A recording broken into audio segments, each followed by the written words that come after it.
مجلس میں آپ کی نظر کرنا چاہ رہا ہوں، اور دیکھیے کہ مولا کائنات حکمت کے کیسے دروازے ہیں۔ اسی لیے حضور نے فرمایا آنا دار الحکمت و علی بابها، آنا مدینۃ العلم و علی بابها، میں حکمت کا گھر ہوں، علی دروازہ ہے، میں حکمت کا شہر ہوں، علی اس کا دروازہ ہے۔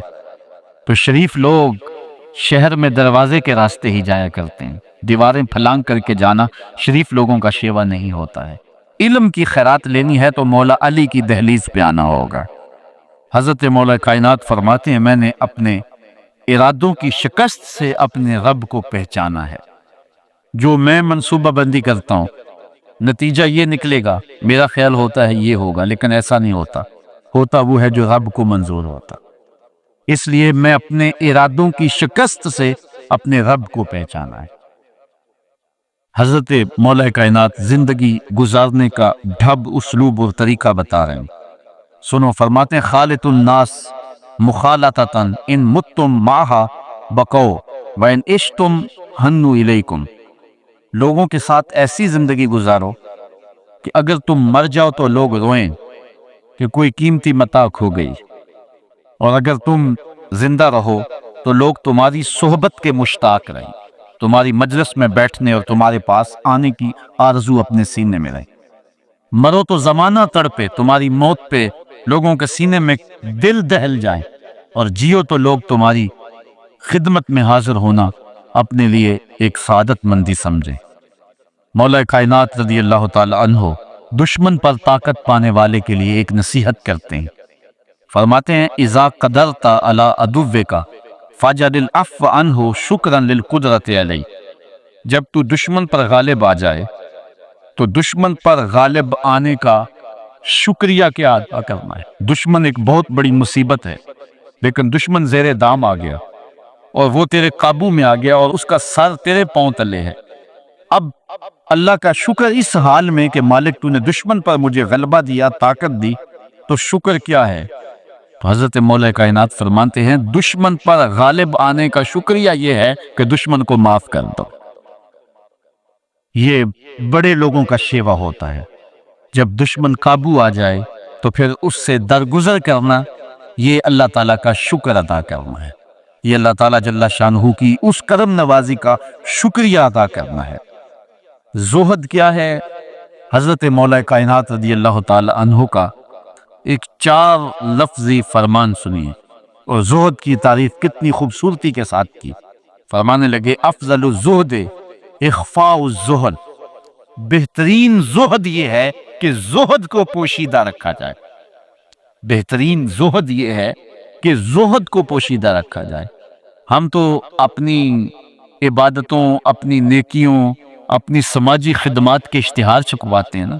وہ کسی زمانے میں ہم سنتے تھے نیکی کر دریا میں ڈال، اور اب کہتے ہیں نیکی کر اخبار میں ڈال۔ یہاں زہد، ترک دنیا، اللہ تعالیٰ کی عبادت کا جو ذوق بندے کو نصیب ہوتا ہے، وہ بہترین اور افضل زہد کیا ہے؟ کہا زہد کو پوشیدہ رکھنا، یہ افضل زہد ہے۔ حضرت مولا کائنات کا ایک اور فرمان سنیے، اشرف الغنا ترک المنا، بہترین دولت مندی کیا ہے؟ جس کے پاس مربے زیادہ ہیں، جس کے پلازے زیادہ ہیں، جس کا بینک بیلنس زیادہ ہے، جس کے پاس جو ہے وہ بہت ساری دولتیں ہیں، سونا اور چاندی کے انبار ہیں، کون سب سے زیادہ دولت مند ہے؟ افضل دولت مندی کیا ہے؟ تو حضرت مولا کائنات فرماتے ہیں کہ افضل دولت مندی یہ ہے کہ آرزویں ترک کر دی جائیں، ورنہ کھرب پتی بھی بندہ ہوگا تو اس کو چین نہیں آئے گا، قرار نہیں آئے گا، حل من مزید اس کی تباہ میں ہوگا۔ چونکہ آنکھیں نہیں رجتی، پیٹ بھر جاتا ہے، آنکھیں نہیں بھرتی۔ کوزائے چشم حریصاں پر نشد، تا صدف کانے نشد پر در نشد۔ اس لیے حضرت مولا کائنات فرماتے ہیں بہترین غنا اور دولت مندی کیا ہے؟ کہ بندے کی آرزویں ختم ہو جائے۔ اقبال کہتا ہے تیری دعا ہے کہ ہو میری آرزو پوری، تیری دعا ہے کہ ہو میری آرزو پوری، میری دعا ہے کہ تیری آرزو بدل جائے، میری دعا ہے کہ تیری آرزو بدل جائے۔ تو یہ بہترین غنا ہے کہ بندے کی آرزویں مختصر ہو جائے، ورنہ انسان جس حالت میں بھی ہو وہاں مطمئن نہیں ہوتا۔ کروڑ پتی ارب پتی کو دیکھتا ہے، ارب پتی کھرب پتی کو دیکھتا ہے، کھرب پتی اپنے سے آگے دیکھتا ہے۔ اس لیے جب آرزویں مختصر ہوں گی تو بندہ جس حالت پہ بھی ہوگا راضی ہوگا، اور بندہ اپنی حالت پہ راضی ہو جائے تو یہ اللہ کی رضا کا سبب ہے۔ حضرت مولا کائنات کا ہی یہ قول ہے، جو اللہ کے عطا کردہ تھوڑے رزق پہ راضی ہو گیا، اللہ تعالیٰ قیامت کے دن اس کے تھوڑے عملوں پہ راضی ہو جائے۔ یہ اللہ کی کرم نوازیوں کے رنگ ہے۔ حضرت مولا کائنات کی ایک اور حکمت آمیز بات سنیں، فرما رہے ہیں سیئات تسوءک خیر عند اللہ من حسنۃ توجبک، وہ برائی جو تجھ کو پریشان کر دے، دکھی کر دے، اذیت میں مبتلا کر دے، وہ گناہ جو تیرے ضمیر پہ بوجھ بن جائے، تو اپنے آپ کو حقیر سمجھنے لگ جائے، چھوٹا سمجھنے لگ جائے، گناہگار سمجھنے لگ جائے، جس برائی سے تجھے دکھ پہنچے وہ اس نیکی سے بہت اچھا ہے وہ تیرا برائی کرنا جو تجھے تکبر میں مبتلا کرتے۔ جس نیکی سے تو متکبر ہو جائے، انسان کو انسان نہ سمجھے، مخلوق کو کیڑے مکوڑے سمجھے، اپنے سجدوں پہ ناز کرے، ان سجدوں سے وہ برائی بہتر ہے جو تیرے اندر عجز پیدا کر دے، تیرے اندر نرمی پیدا کر دے، تیرے اندر جو ہے وہ ایک رکت پیدا کر دے، وہ برائی جو ہے وہ اس نیکی سے بہتر ہے۔ حضرت مولا کائنات کا ایک اور فرمان دیکھیے، لا غنا کل عقل ولا فقر کل جہل ولا میراث کل ادب ولا ظہیر کل مشاورہ۔ کتنی خوبصورت باتیں ارشاد فرمائیں۔ فرمایا عقل جیسی دولت کوئی نہیں، عقل جیسی دولت کوئی نہیں ہے، اور جہالت جیسی غربت کوئی نہیں۔ جو شخص جاہل ہے وہ کروڑوں میں بھی کھیلتا ہے تو وہ غریب ہے۔ اللہ نے عقل کا چراغ دیا ہے تو اس کے پاس دولت نہیں بھی ہے تو عقل بہت بڑی دولت ہے۔ تیسری بات، ولا میراث کل ادب، اور ادب جیسی وراثت کوئی نہیں۔ ایک بندے کو ادب کی دولت مل گئی تو اس کو سب کچھ مل گیا۔ آج جس دور میں ہم جی رہے ہیں اس دور میں ہم سے ادب چھینا جا رہا ہے، بڑی باریک سازشیں ہو رہی، آنکھوں سے حیا نکالا جا رہا ہے، بوڑھوں کا، بزرگوں کا۔ یہ ماہ رمضان کا کتنا حیا ہوا کرتا تھا، اگر کوئی بدقسمتی سے روزہ نہیں رکھتا تھا تو وہ سامنے کبھی کھاتا ہی نہیں تھا، اسے رمضان کا حیا مارتا تھا۔ لیکن آج لوگ کھلے بندوں نہیں کھا رہے، حیا ہی اڑ گیا آنکھوں سے۔ اس طرح اہل بیت کا حیا آنکھوں سے نکل گیا، اصحاب رسول کا حیا آنکھوں سے نکل گیا، نبی کا حیا لوگوں کی آنکھوں میں نہیں رہا۔ بے ادبی کو فروغ ہے، اور نبی کے بارے میں ایسی ڈٹائی سے بات کرتے ہیں جس طرح عام آدمی ہو گئی۔ یہ بے حیائی کا اور بے ادبی کا دور ہے، جبکہ ادب ایک بہترین وراثت ہے۔ اگر آپ مجھے پوچھیں کہ دین کیا ہے، ایک تو ہے کہ 3 گھنٹے کا واز کیا جائے کہ دین یہ ہے، اور ایک ہے کہ 2 لفظوں کے اندر بتایا جائے دین کیا ہے۔ تو اگر 2 لفظوں میں بتانا چاہوں تو اقبال کا لہجہ اداس دینا پڑے گا۔ اقبال کہتا ہے دین سراپا سوختن اندر طلب، انتہائش عشق آغازش ادب۔ طلب محبوب میں تڑپنے کا نام دین ہے، ادب سے شروع ہوتا ہے، عشق پہ ختم ہو جاتا ہے۔ جس دین میں ادب نہیں ہے وہ دین نہیں، چاہے صحابہ کا ادب نہیں، چاہے اہل بیت کا ادب نہیں، چاہے انبیاء کی ذوات کا ادب نہیں، چاہے والدین کا ادب نہیں، دین نام ہی ادب کا ہے۔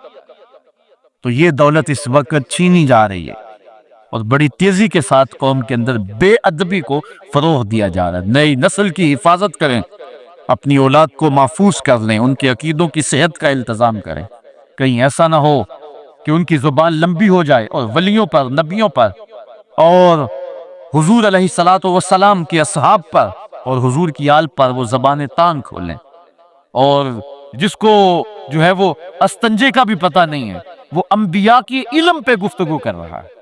شرم نہیں آتی کس کا علم تول رہے ہو، کس کی ذات کو ناپ رہے ہو، ڈٹھے ورق قرآن دے پھول سارے، تیری شان جیا نہیں کوئی ہو ڈٹھا، تیری شان دا کرے مقابلہ جیڑا انو عاشقاں اصلی چور ڈٹھا۔ کوئی نور آکھے کوئی بشر آکھے، پیندا رات دینے اے ہو شور ڈٹھا، اللہ والیاں گل مکا دیتی تساں ہور ڈٹھا اساں ہور ڈٹھا۔ تم نے پتہ نہیں کس کو دیکھا ہے جو سکی بیٹی کو بھی نہیں بخشوا سکتا، گلا پھاڑ پھاڑ کے کہا جاتا ہے نبی سکی بیٹی کو نہیں بخشوا سکتا۔ اور میاں تم بخشوانے کی بات کرتے ہو، نبی تو کہہ رہا ہے فاطمہ تو جنتی عورتوں کی سردار، وہ تو جنتیں بانٹ رہے ہیں، وہ تو جنتیں وراثت میں دے رہے ہیں۔ تو ادب پہلا کرینہ ہے محبت کے کرینوں میں، اس لیے کہا کہ ادب جیسی میراث کوئی نہیں، ولا ظہیر کل مشاورہ، اور مشورے جیسا مددگار کوئی نہیں۔ آپ کے پاس بڑے اسلحے ہیں، بڑی تلواریں ہیں، بڑے تعلقات ہیں لوگوں کے ساتھ، لیکن اچھا مشورہ یہ سب سے اچھا مددگار ہے آپ کا۔ حضرت مولا کائنات کا ایک اور قول سنیے، نفس المرء خطاہ الی اجلہ۔ آپ فرماتے ہیں کہ آدمی کی یہ جو سانسیں نکل رہی ہیں یہ موت کی طرف اٹھتے ہوئے قدم ہے۔ دوسری سانس تب آتی ہے جب پہلی ختم ہو جاتی، تو پہلی سانس کی موت دوسری سانس کی زندگی ہے۔ وہ کیا کسی نے کہا زندگی نام ہے مر مر کے جیے جانے کا۔ یہ ایک بار ہم ایک سانس کو کاٹتے ہیں تو دوسری سانس آتی ہے، جب تک پہلی سانس موجود ہے دوسری نہیں آئے گی۔ تو حضرت مولا کائنات فرماتے ہیں یہ موت کی طرف اٹھتے ہوئے قدم ہے۔ آپ رکے ہوں اشارے پہ تو ہمارے یہ پنڈی بائی پاس پہ جو اشارے لگے ہیں یہ 125 سے بھی چلتے ہیں، 125 سے پیچھے آ رہے ہیں، 20 سے 25 سے 50 سے 100 سے 125 سے پیچھے آ رہے ہیں۔ حضرت مولا کائنات فرماتے ہیں جو چیز شمار کی جاتی ہو وہ بالآخر ختم ہو جاتی، تو گنتی جب الٹی چلتی ہے تو بہت جلد کام زیرو پہ آ جاتا ہے، اور زیرو پہ پہنچنا ہی موت ہے۔ تو زندگی کی یہ سانسیں یہ الٹی چل رہی ہیں، اور میں اور آپ لمحہ لمحہ موت کے قریب ہو رہے ہیں۔ ہم جو ہے وہ اپنی زندگی کی سالگرہ منا رہے ہیں، ہم کہتے ہیں کہ ہم اتنے بڑے ہو گئے، میاں بڑے نہیں ہوئے، چھوٹے ہو گئے، موت بالکل قریب آ گئی ہے۔ اللہ اکبر۔ حضرت مولا کائنات معیشت کے اصول بھی بیان کر رہے ہیں، ما اعلی من اقتصد، جو میانہ روی سے چلتا ہے کبھی بھی کنگال نہیں ہوتا۔ اب ہر شخص کی آرزو ہے کہ میری دولت بڑھ جائے، میرے پاس پیسے کافی ہوں، میں آسودہ زندگی گزاروں۔ اس کا طریقہ کیا ہے؟ جھوٹی قسمیں، چالاکی، 2 نمبر مال بیچنا، ٹیکس چوری کرنا، بجلی چوری کرنا، گیس چوری کرنا۔ کیا طریقہ ہے پیسے بچانے کا؟ مولا کائنات سے پوچھیں، مولا علی سے پوچھیں۔ مولا علی فرماتے استنزل الرزق بالصدقہ، صدقہ دیتے جاؤ رزق بڑھتا چلا جائے، جو کماتے جاؤ اس میں کچھ حصہ رکھ لو اللہ کی راہ میں، صدقہ دیتے جاؤ گے تمہارا رزق بڑھتا چلا جائے گا۔ اچھا، حضرت مولا کائنات کا ایک اور قول دیکھیے اور اس کا حسن دیکھیے، من ظن بک خیرا فصدق ظنہ، جو تیرے بارے میں اچھا گمان کرے تو اس کے گمان کو سچائی کر دے۔ تو وہ نہیں ہے جو کوئی تیرے بارے میں گمان کر رہا ہے، لوگ تجھے اچھا سمجھتے، تو اچھا نہیں ہے، تو اچھا بن جا تاکہ لوگوں کا گمان ٹھیک ہو جائے۔ اعلی حضرت عظیم البرکت امام احمد رضا خان فاضل بریلوی علیہ رحمہ، آپ کے بارے میں لوگوں کا گمان تھا کہ حافظ قرآن ہے، آپ حافظ نہیں تھے، تو آپ کے بارے میں یہ گمان پیدا ہو گیا کہ یہ حافظ ہے۔ تو رمضان کا موسم آیا تو کسی نے کہا حضرت اس مرتبہ آپ ہی سنا دیں، تو اعلی حضرت نے سوچا یہ میرے بارے میں اچھا گمان کرتے ہیں، چلو حافظ بانی جاتے ہیں۔ اعلی حضرت نے قرآن 1 مہینے میں حفظ کیا، دن کو پڑھتے تھے، شام کو سنا دیتے تھے کہ جو لوگوں کا گمان ہے میں اس کے مطابق ہی ہو جاؤں۔ اچھا، گمان کی کہانی سنیے، صحیح حدیث میں آتا ہے اور حدیث قدسی ہے، رب کہتا ہے میرا بندہ میرے بارے جو گمان کرتا ہے میں ایسے ہی ملوں گا۔ اس لیے اپنے رب کے بارے میں اچھا گمان کرنا چاہیے کہ ہمارا رب ہمیں معاف کر دے گا اور ہمارے گناہوں سے درگزر فرمائے گا۔ حضرت مولا کائنات کا ایک اور حکمت آمیز جملہ سماعت کیجیے، من عظم صغار المصائب ابتلاہ اللہ بکبارہا، چھوٹی سی مصیبت آ جائے جو بندہ بابیلا شروع کر دے، مصیبت آ گئی، چھوٹی سی بیماری آئے تو شور کرے، چھوٹی سی مصیبت آئے تو شور کرے، اللہ اس کو پھر بڑی مصیبت میں مبتلا کر دیتا۔ جہاں ضرورت نہیں ہے وہاں اظہار کی کیا، بیماری ہے تو ڈاکٹر کو بتاؤ، بندے کو بتانے کا کیا فائدہ ہے؟ ہمارے ایک دوست ہیں کہ وہ کہتے ہیں کہ پہلے اگر کسی سے پوچھتے تھے نا کہ کیا حال ہے تو وہ کہتا تھا شکر ہے، اور آج کسی سے پوچھے تو وہ کہتا ہے شوگر ہے۔ یعنی اللہ تعالیٰ جل شانہ نے اگر تمہیں کسی ابتلا میں مبتلا کر دیا ہے تو اس کا شور، اس کا واویلا نہ کرو۔ جو چھوٹی مصیبت پر واویلا کرے گا اللہ پھر اس کو بڑی مصیبت میں مبتلا کر دے۔ حضرت مولا کائنات کا ایک اور حکمت آمیز جملہ سماعت کیجیے، آپ فرماتے ہیں زندگی گزارنے کا گر اور طریقہ، فرماتے ہیں عزم الخالق اندکا یصغر المخلوق فی عینک، اگر تیری نظر میں خالق بڑا ہوگا تو پھر مخلوق چھوٹی ہو جائے گی۔ اگر اللہ کی عظمت کا تجھے لحاظ ہے کہ وہ بہت عظیم ہے تو پھر مخلوق کی پرواہ نہیں ہوگی۔ حضرت مولا کائنات رضی اللہ تعالیٰ عنہ فرماتے ہیں کہ ایک باندی کے ہاتھ کے اندر خنزیر کی انتڑیاں ہوں، میں دنیا کو اتنی نظر سے بھی نہیں دیکھتا۔ تو یہ انسان اللہ کی عظمتوں کا اور اللہ کی شانوں کا جب لحاظ سے ہوتا ہے تو پھر دنیا اس کی نظر میں جو ہے وہ کوئی قدر و قیمت نہیں رکھتی۔ ایک روایت میں آتا ہے جس کو اللہ نے قرآن دیا اور اس نے دنیا داروں کو دیکھا رشک کی نظر سے کہ ان کو دولت دی گئی، ان کو فلاں دیا گیا، میں تو بہت پیچھے رہ گیا۔ قد حقر ما آتاہ اللہ، اس نے اللہ کی عطا کو حقیر جانا۔ میاں انہیں دولت دی گئی ہے، رب نے تجھے اپنا قرآن عطا کیا، تو پھر جو ہے وہ تو حقیر تو نہیں ہے، تجھے تو اعلیٰ چیز عطا کر دی گئی ہے۔ تو جس نے اللہ کی عظمت اور خالق کی عظمت کا اقرار کیا پھر مخلوق اس کی نظر میں کوئی حیثیت نہیں رکھتی ہے۔ کن فی الفتنۃ کابن اللبون لا ظہر فیرکب ولا درع فیحلب، جب فتنے دنیا پہ پھیل جائیں تو مولا کائنات نصیحت کرتے ہیں پھر زندگی کیسے گزارنی۔ یہ دور بھی فتنوں کا دور ہے۔ حضرت مولا کائنات فرماتا ہے جب فتنے معاشرے میں پھیل جائیں تو پھر اونٹ کے 2 سالہ بچے کی طرح ہو جا کہ اگر لوگ اس پہ سواری کرنا چاہیں تو وہ سواری کے قابل نہ ہو، اور لوگ اگر اس کا دودھ دونا چاہیں تو وہ دودھ نہ دے، یعنی وہ فتنے کو کسی طرح سے بھی تقویت نہ دے، اس طرح کا ہو جا جس طرح اونٹنی کا 2 سال کا بچہ ہوتا ہے۔ حضرت مولا کائنات فرماتے ہیں من حاسب نفسہ ربحا ومن غفل عنہا خاسرا ومن خاف آمنا ومن اعتبر ابصر ومن ابصر فہم ومن فہم عالم، فرماتے ہیں کہ جس نے اپنے نفس کا محاسبہ کیا اس نے نجات پا لی، اور جو اپنے نفس کے محاسبے سے غافل رہ گیا اس نے خسارے کا سودا کیا۔ جو اللہ سے ڈرا وہ امن پا گیا، اور جس نے زندگی سے عبرت حاصل کی اس کی آنکھوں میں روشنی آ گئی، بصیرت کو اسے نور مل گیا، اور جسے بصیرت کا نور مل گیا وہ فہم و فراست کی دولت سے مالا مال ہو گیا۔ ومن فہم عالم، اور جس کو فہم مل گیا وہی شخص عالم بن گیا۔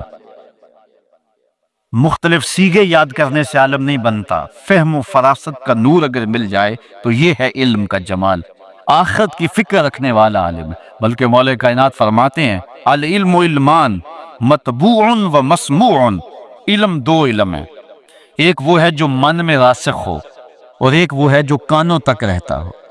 فرماتے ہیں ولا ينفع المسموع اذا لم يكن المتبوع، جو سنا ہوا علم نفع بھی دیتا جب تک وہ من میں اتر نہ جائے اور باطن کے اندر روشنی نہ کر دے۔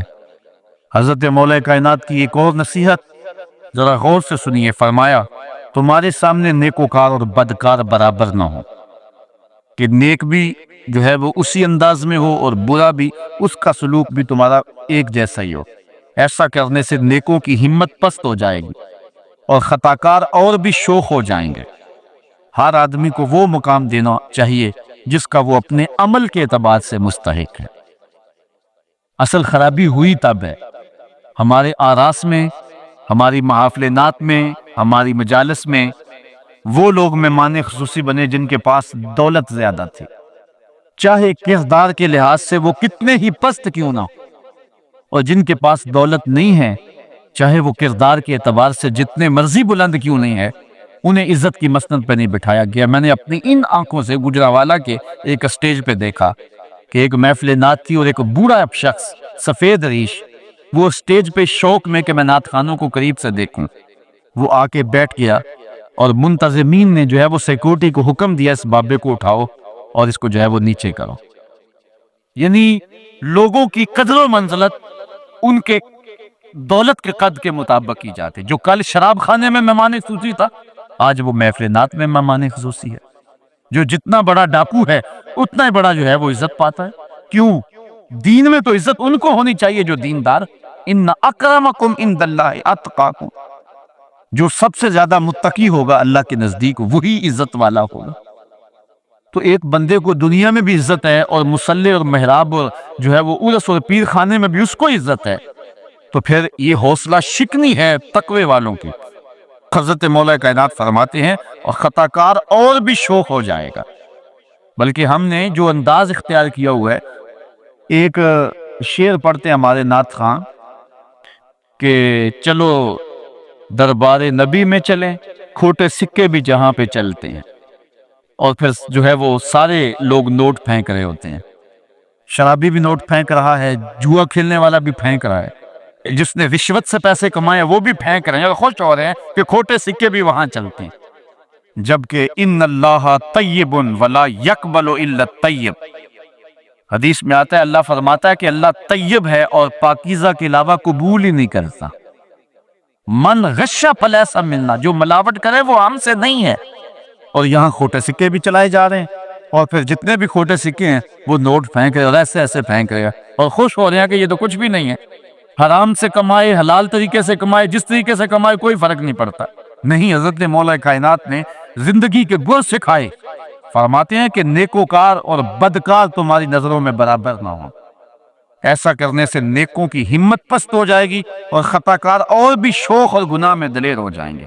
ہر آدمی کو وہ مقام دو جو عمل کے اعتبار سے اس کا مقام بنتا ہے، لیکن اس دور کے اندر تو جو حال ہو گیا ہے، بلکہ حضرت مولا کائنات اس بات کو پہلے بھام کے ارشاد فرمایا، لوگوں کا عجیب حال ہے، بدکاری کو اعلیٰ نسب کا نشان سمجھتے ہیں اور پاک دامنی کو تعجب خیال کرتے ہیں، گویا اسلام کے لباس کو الٹا پہن لیا ہے لوگوں، جو رخ سیدھا ہونا چاہیے تھا اس کو الٹا کر دیا، جو الٹا ہونا چاہیے اس کو سیدھا کر دیا۔ حضرت مولا کائنات کا ایک اور قول بھی سنیے، تھوڑا سا شک بھی دین بگاڑ دیتا ہے۔ دین کے اندر شک نہیں کرنا چاہیے، دین جو ہے وہ یقین کا نام ہے۔ علامہ اقبال نے ایک بڑی خوبصورت اس وقت بات کہی تھی جب شکوک جنم لے رہے تھے کہ سن اے تہذیب حاضر کے غلام، غلامی سے بدتر ہے بے یقینی، غلامی سے بدتر ہے بے یقینی۔ آج بے یقینی پھیلا دی گئی ہے معاشرے کے اندر، اور قوم جو ہے وہ بالکل جو ہے وہ یقین کی اس دولت پہ جو ہے وہ قانے نہیں ہے۔ اور فرمایا مولا کائنات نے تھوڑا سا شک بھی دین بگاڑ دیتا ہے۔ اور پھر دوسرا قول بھی سنیے، تھوڑی سی دنیا بھی آخرت برباد کر دیتی۔ یہاں دنیا سے مراد کیا؟ دولت، کاروبار نہیں، چیز دنیا از خدا غافل بدن۔ مرشد اقبال رومی کہتے ہیں دنیا کیا ہے؟ خدا سے غافل ہونا۔ خدا سے غافل جو شے کر دے، وہ دولت ہو، وہ کاروبار ہو، وہ بیوی ہو، وہ بچے ہوں، وہ دنیا ہے، اور دنیا تھوڑی بھی ہو آخرت کی بربادی کا سبب ہے۔ حضرت مولا کائنات فرماتے ہیں پرہیزگاری کے سوا حلم درست نہیں ہوتا، اور طمع کی موجودگی میں دین سلامت نہیں رہ سکتا۔ اگر میرے اندر لالچ ہے تو میں یہاں ممبر پہ بیٹھ کے حق نہیں بول سکتا، اگر میرے اندر لالچ ہے تو میں اسمبلی میں بیٹھ کے حق نہیں بول سکتا۔ جب طمع ہو تو پھر دین سلامت نہیں رہتا، اور جب طمع نہ ہو تو بندہ سولی پہ چڑھ کے بھی حق ہی بولتا ہے۔ دوواں گلاں وچوں 10 درویشا، میرے حضور کی بالعالم فرماتے ہیں دوواں گلاں وچوں 10 درویشا، تینوں کیڑی گل کو بولی، عالم اوپر ممبر بولے عاشق